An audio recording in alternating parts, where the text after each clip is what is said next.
Well, good morning, everybody.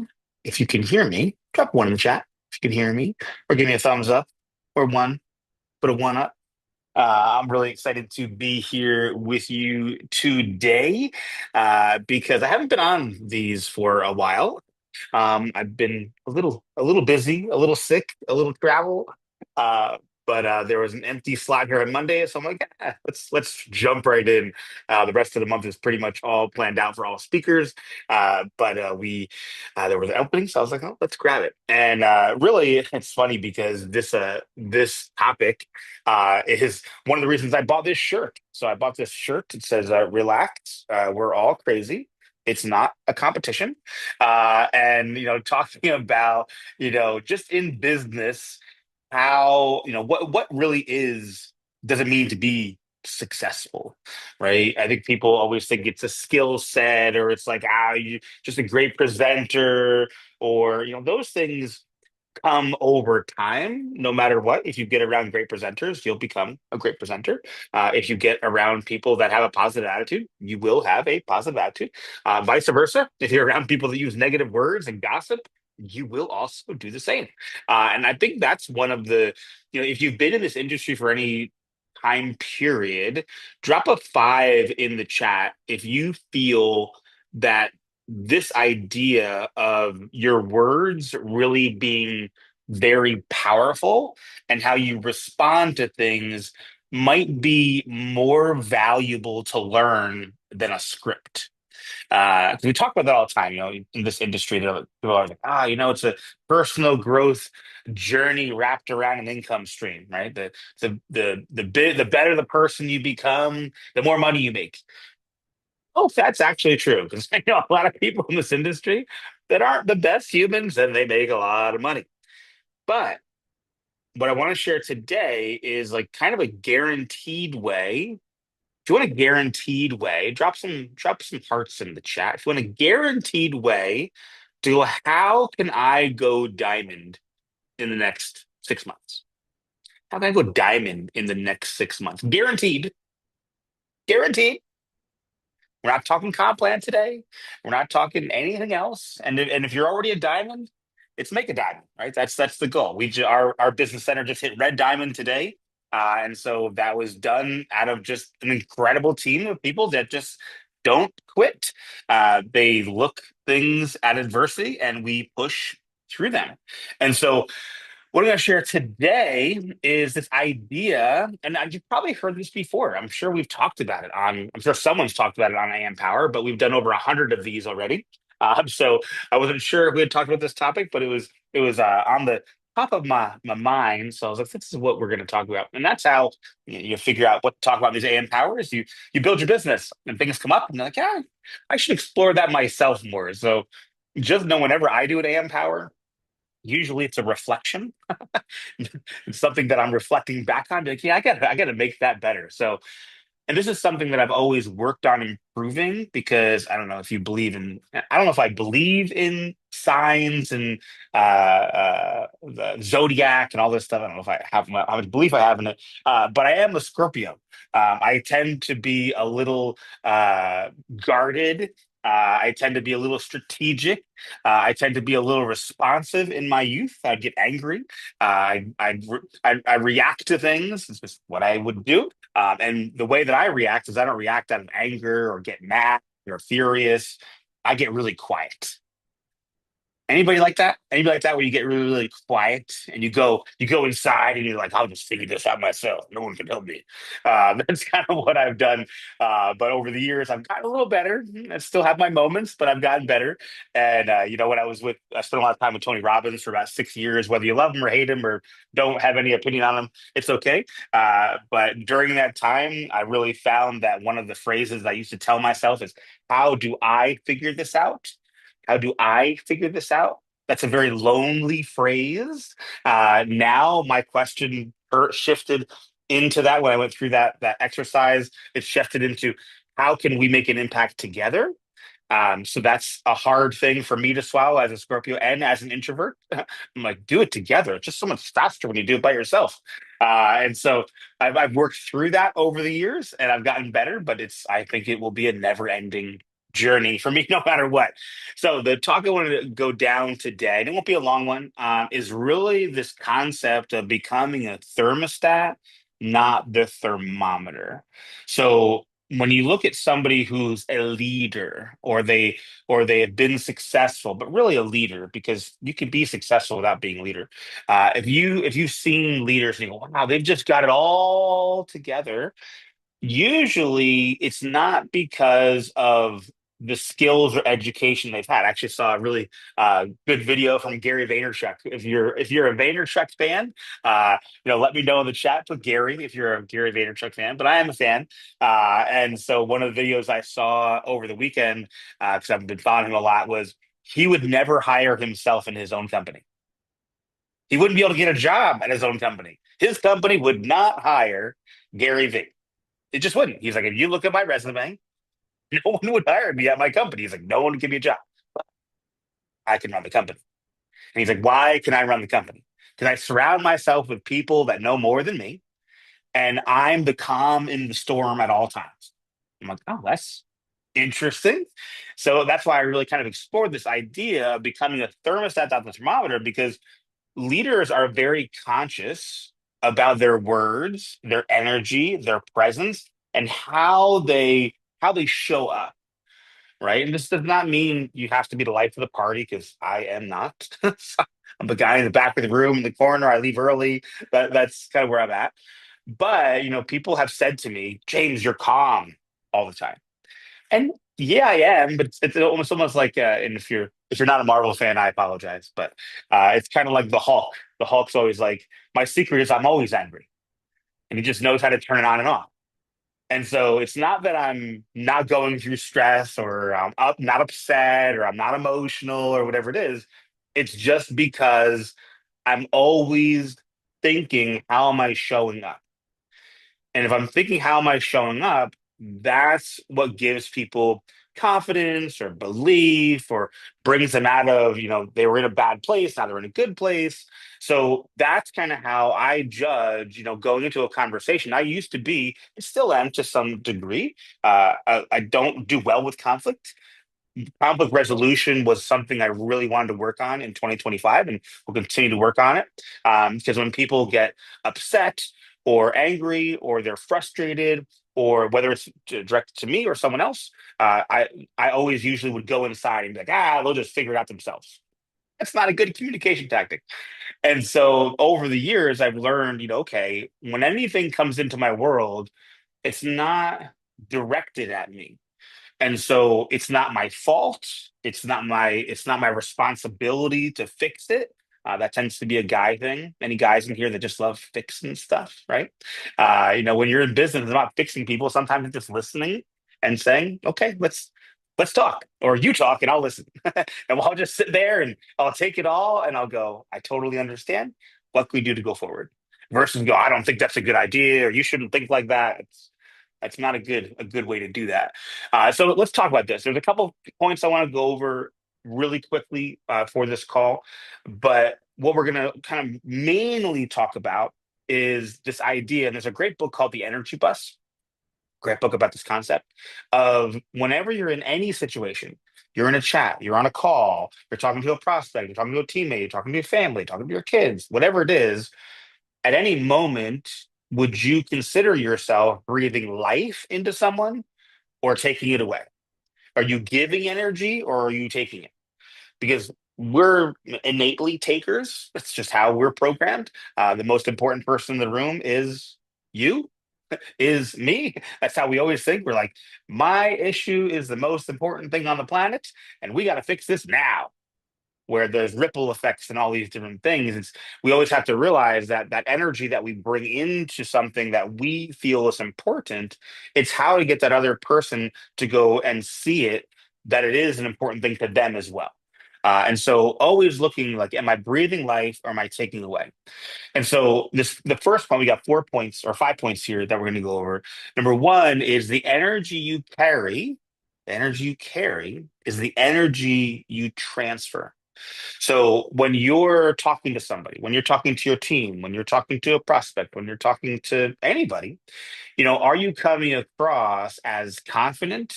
Are you coming across calm? Do you have belief, or are you bringing doubt to the table? So, for example, let's just say an example, and maybe some of you can relate to this.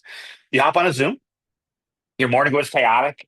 Somebody just got mad at you when you got on the Zoom, or didn't go your way, and you get on a Zoom, and you're like, "Oh, guys, it's been a rough day. I'm a little off." Have you ever done that with your team? We're like, "Oh man, I'm just not having a great day today, guys. But let's power through this. We're gonna do this together." I've done that before, and it comes across as like you being transparent, right? Like I'm just letting you know what's going on in my world. Your world has nothing to do with their world. You know that? You are imposing your world and your negativity on other people, expecting them to go, "Well, that's too bad, James. We feel horrible for you." And no, I mean you're doing it out of you're wanting to feel special, or you're wanting to have attention.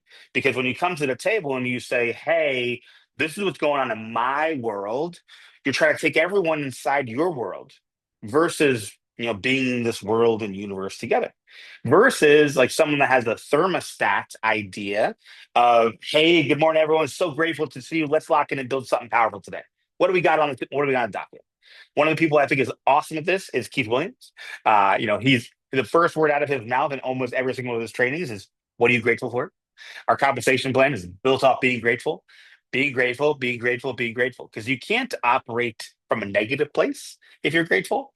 And so, when you think about this idea of what's this energy, I always think of the energy like you're like carrying around this energy, and you can either like give the energy or try to just put more into it. And so when you're doing this and you're coming into a situation, are you the calm in the storm, or are you making more of a storm? Or are you trying to change the thermostat versus just taking the temperature and going, "Oh, it's hot in here"? Or you go, "No, I'm going to take some actions. I'm going to make it go a little cooler." Number two here is your word carry an extreme weight. And I want you to put that in the chat. I want you to put the word weight in the chat. Because think about every word that comes out of your mouth, it's a weight you're putting on someone else.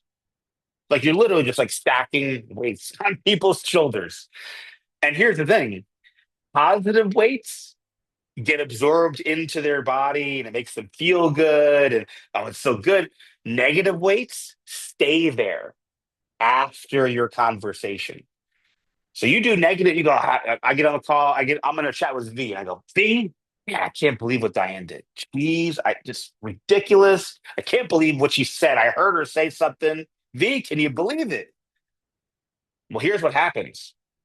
Now V gets off the call and he goes to somebody else and says, "Ah, man, I heard James talking about Diane. And you know what? I wonder if James talks about me." It's the ripple effect that happens after you have that negative conversation. It's not what you see, it's what you don't see.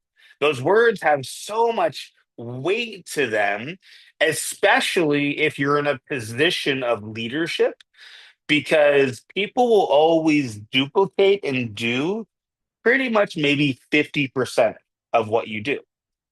Now, if it's negative, though, they will duplicate that 100%. So again, I talked to V about Diane. V goes, "Oh, it must be okay to talk about people like that. I'm gonna go to my people and talk about other people." And it becomes this duplication thing. You're duplicating what you don't want, which is duplicating gossip and negativity. And negativity is literally like a virus. Like it can spread so fast with just one word. It can be so simple. I talked to somebody the other day, and they were a leader in the industry, and they were saying, "I remember the day I left my company." And they're with their company for 3 more years. But the reason they had decided I'm checked out is because their CEO said one negative thing to someone in private that spread to the whole team. And then from that day on, no one liked the CEO. This is years and years and years ago. But they stayed with their company for 3 years with this negative like virus in their body of how they thought about somebody simply from a couple words that were said. It just totally destroyed it. And when you have to think about your words, these are something that when you hear this before in this industry where negatives always go up, right? And positives go down because the person that's your sponsor or your mentor or your spouse or your God or the universe or whatever you speak to, that always goes up.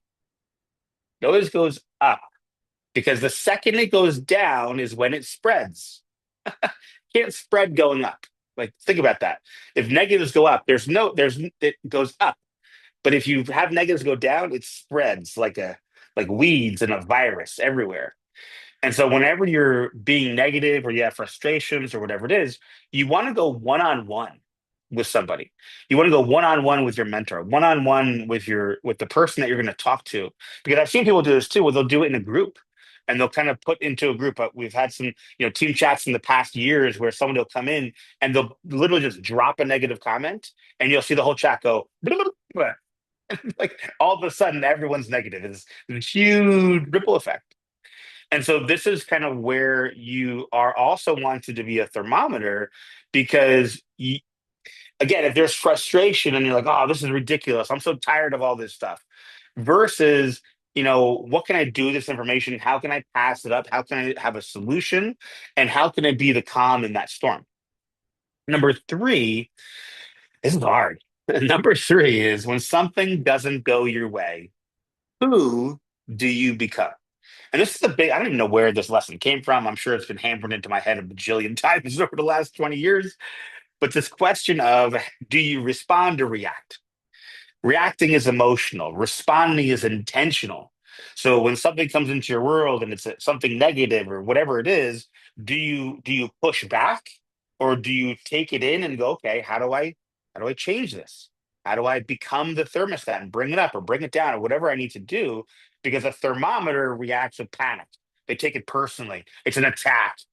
You're coming at me. Then it spirals into fear and doubt, and then you're like, oh, I don't know if I should do this anymore. And it spreads stress and everyone's stressed versus like think about how it just felt when I said that versus a thermostat goes, they breathe, they reassess, they get grounded, maybe they go outside, they focus on who is showing up, they communicate calmly, they bring it down a couple notches, they become calm. And that's where you as the thermostat get to change the emotional temperature of everyone watching and everyone that's not watching. Because again, as you come off this call, when you come on these calls, the goal of this call is to maybe set your thermometer for the rest of the day. That's why we do these calls. For no reason. You don't have to listen to them. It's not required. We don't track it. It just comes down to going, okay, I'm going to set the thermostat for my day. I started doing this because I was missing some of these calls and I started I'm going to listen to them every day, no matter what, during the day. And I just have them on play inside my ear now. So number three was when something doesn't go your way, who do you become? Are you the reactor or are you the responder? Number four, this is a huge thing too. Number four, loud words versus strong words. When people go, I'm freaking about my rank. I don't know what to do. I don't know how to do it. And what do you do? Do you go, man, that's stressful. Yeah, you might miss it this month. You try to do some FOMO. Yeah, you should get some more people in. Or do you respond to their tone and go, hey, totally understand. Let's take a breath. I'm here for you. What do we need to do? What are the numbers? Who do we need to talk to? Who's on your team? Let's set up some calls. So a person can come to you with stress, and if you respond with stress, it will create more of it. It's just really universal law. The energy you receive, the energy you give, that can multiply, times 1,000. And so when you think about thermostats, they don't yell, they don't increase things, they align to whatever's going on and they shift it. There's this thing when I used to train dogs. That's what I did before network marketing for about 6, 7 years, something like that. Worked at the US Canine. All the dogs I worked with were all problem dogs, but it was really problem humans, not problem dogs. And the idea about training, I was actually training David and Brooke Nieves dogs last week. And the thing about dog training, or just any dog in general, It's not about leading a dog. It's about pacing a dog where they're at and getting them to follow you on their own pace. So most people think like, okay, I'm going to lead this person or I'm going to give them advice versus going, I'm going to pace them where they're at. And so we had this pattern in dog training where you talk about pace, pace, pace, lead, pace, pace, pace, lead. So it's like, listen more than you talk, basically. And so when if you ever see me train a dog, you'll kind of think all I'm doing is like walking them and going around in circles, and then all of a sudden the dog stops and sits. And you're like, that's magic. It's not really magic. It's the same as leadership. It's all about pacing where people are at. And that's the job. People can also say, we have one more point here. People also can be like, man, it's hard to be a network marketing leader. And it's not as hard as having a 9 to 5 job where you don't get paid what you're worth and you don't get valued and can retire in 50 years. Here, you can put up with people and you can learn how to respond versus react. You can learn these really things that you don't come out of the womb going, all right, I know how to be a thermostat versus the thermometer. Because as a kid, you think kids are thermostats or thermometers? They're a thermometer that breaks all the time, right? And as the parent, you're like trying to like bring the thermometer down, and sometimes you create more heat in the situation. And so again, when you think about how are we doing this, how are we showing up? Number five here is really talking about, I would say, a thermostat leadership in action. Like thermometers report the atmosphere. So thermometers go, okay, this is the temperature, or this is the humidity, or whatever it is. A thermostat creates that. They don't report it. They don't go, oh man, it looks like it's crazy today. They internally go, it's crazy today. What can I do? Hey, you guys look tired versus, okay, what can we do? It's shifting that. It's a new atmosphere. It's a new temperature you want to create. And when you're a thermostat and you can do that with other people, people will go, "Wow, you're a great leader." And in reality, here's the thing: no, you're not. You're not a great leader. It's not a title. Not a great leader. There's no such thing as one. You're just a person that has learned how to respond versus react. You learned how to breathe life into somebody versus not breathing life into somebody. And that looks magical. The same way when I train a dog, people are like, wow, that's magical. It's not really magical. It's just doing the steps needed in order to get the job done. So here's your leadership assignment for the day as we wrap up. We can kind of list these out and go through it, but it really comes down to, what we just talked about over the last 20 minutes or so. Always thinking, how is each word you're saying having a weight on someone? Is it breathing life into them? Is it taking away? Are you trying to be the center of attention? Are you trying to add value to everybody? Are you looking out for the group? Are you looking out for yourself? All these little questions you can be asking yourself. The easiest way that I do this is I'm still a journaler. I journal and all my notes are still in a notebook. I'm old school. I write things down. I don't do a lot of digital stuff. But when I write things down, I always assess my day. And then my day, I look at like, did I react more? Did I respond more? Did I resolve conflicts? Did I create conflicts? And that's kind of how I judge my day. And sometimes I do good and sometimes I don't do good. It's not a question of being perfect all the time. But ask yourself, am I reporting the atmosphere or am I setting it? That's a good question to ask yourself. When I go into a team call, am I going to set this thermostat, or am I going to respond react to how everyone is on the call? They're not showing up. They're not putting their cameras on. Then there's all these different things. No, I show up to calls like no one's there. I show up to this call every morning like I'm the only one here. Like, and again, a lot of it is done in personal reflection.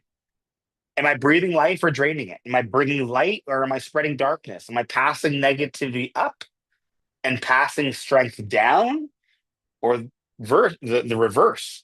Trying to please my upline and then I'm talking to my downline. That I've done that too. I've had a sponsor that was a multiple 8-figure earner. I was always trying to please them and please them and please them. And then one day he said to me, he's like, "You don't have to make me happy. I don't need you in my business." And I was like, "Oh." Okay, interesting. That was a learning curve for me on that one. But he was very direct, and I almost reacted to that, and I responded to him. I was like, "Oh, interesting. Why do you say that?" He's like, "Because nothing outside of me," and this is I can always remember his words. Nothing outside of me dictates my success.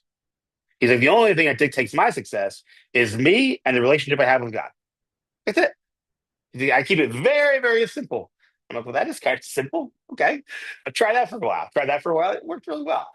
So, because when you look at some, you go, wow, how did somebody get to red diamond? It's responding, not reacting. I don't have a magic script. No message being like, James, what do you send to everyone? You just must recruit everybody. Nope. I have people, I have three times as many people that have told me no than have told me yes all the time. My batting average is always about 2 out of 10, 3 out of 10, 4 out of maybe no 3 out of 10. 4 out of 10 would be crazy. For about range 3 out of 10. That's kind of where I reside. I just do a lot of tens, just not a lot of stuff. And I end on this idea, and this is kind of where this all started. Was from a post I made a little while ago. Is leadership's not a title. The presence, it's a tone, it's how you show up, it's how people feel when they walk away from you, it's the temperature you set, and really that direction you're bringing people. And when you get on a call, are you breathing life into them? Are you waiting for other people to do the work or help you? Or hey, I don't feel like I'm empowered. That's not up to somebody outside you. That's up to you to be empowered. People always will go to events and they'll get inspired and all these crazy things. They'll come home and then all the negativity will drain them down. It's not coming internally. They're still a thermostat. They go to an event, they get excited, and they come back, and now it's below again, and now they're not excited. And so this idea of not following an atmosphere, but really creating it and directing it, and being a mirror for someone. I've heard Sarah talk about this a lot too. Being a mirror for someone, not a wall. Tend to be walls to people. We tend to either not let people in or be really hard or push back versus being a mirror. Like you don't want to push back on a mirror because you know what happens when that happens, right? It cracks and it breaks, and then you have 7 years bad luck. And so no one really wants to push on a mirror. Now, people might not like looking at a mirror, but they don't really want to push on it. And it puts it back on the person versus you being the problem solver.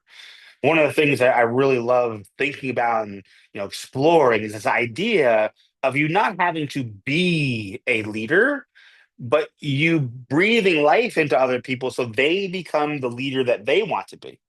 That's kind of the secret here. The secret is not becoming the biggest, baddest, most amazing person in the room. The secret is how many people can I breathe life into every day? Like that's my job. How do you breathe life into everyone that day? And that could be classified as adding value. That could be classified as just giving without expecting anything in return. And that's hard because like you and probably a lot of people on this call, you if you've been in this industry for, I don't know, more than a year, maybe, I would say. I've been here for 27 years. But you can feel like, man, everyone just they take and take and take and take and take and take and take. That's a thermometer way of thinking. The thermostat way of thinking is I give because that's my purpose. I don't expect anything I don't expect anything in return for that because that's why I'm here. I'm here to give. No one takes. No one can take anything from you unless you give it. So if you think people take stuff from you and take advantage of you and negativity and all this kind of stuff, that's on you, boo. I don't know that was a phrase I saw somewhere, but that's on you. That's not on the person that took it. You gave it. If you give it, realize that there's a reason for that, and you have to own up to it. You have to go. The reason that person's doing that and taking from me is because I'm giving it. And the only person that can choose to turn off that valve. Come on, tell me in the chat. Who's the only person that can choose to turn off that valve? Yeah, it's me. It's you. It's the only person. Yeah. And so once you realize that you have this self-awareness, that's the magic to being a diamond. So you want to be a diamond in the next 6 months? Don't worry about scripts and masterminds and events and training and getting on calls every day. Oh, am I showing up? Am I breathing life? Am I taking it away? That assessment right there, you do that for 6 months, there's no way you're not going to be a diamond. There's just no way. Because somehow, through the craziness of the last 7 months, our business became a red diamond, not because of my skill set. That didn't change. I had the same skill set for probably 10 years. That didn't change. What changed? Why did it happen? Because I think I've been in the fire for the last year, and it's taught me how to respond versus react. You get really good at that skill, and there's nothing can hold you back, because going forward, the only thing that will dictate where you're going was how you feel. Because if you feel something and you go, I'm going to change the thermostat of this situation, nothing can stop you. So, with that, everyone, thank you so much for hanging out with me today. And I would just encourage you to think about those questions we talked about. Be the thermostat as you go out today into the world, and set the temperature. Set the temperature for your team, set the temperature for yourself, set the temperature for your family, your friends, your kids, whoever that is. But I'm going to set the temperature. Now, last thing here, that doesn't mean control. It's a big thing. You can't control the temperature. You can only set your temperature to adjust the temperature around you. And sometimes it works and sometimes it doesn't. You have to be okay with either way. Like, I'm being so calm. Why am I still in this storm? Just hard. And I heard Brooks AM Power, I listened to the other day, made a great point that inspired this as well. And she talked about how she went to her mom. She's not even listening to this one, to go listen to her. And she went to her mom, and her mom thought she was a bad mom. And she's like, no, you were the mom I needed to be the person I am today. Was it a pleasurable experience? Could it have been better? Sure. But then I wouldn't be who I am today. You set my temperature of the person that I'm supposed to be. And so everything's always done perfectly. Even if it feels horrible, it's done perfectly to create you into the person that you're to be right now. And that will be continuing how it happens every single year. So get used to it. That Be the thermometer. Don't just take the temperature. So, with that, have an amazing day, everybody. And again, we'll be back here as always, every day, same time, same channel. Thank you so much for hanging out with me. Be blessed. And we're going to have a great, amazing day of setting the thermostat, not taking the temperature.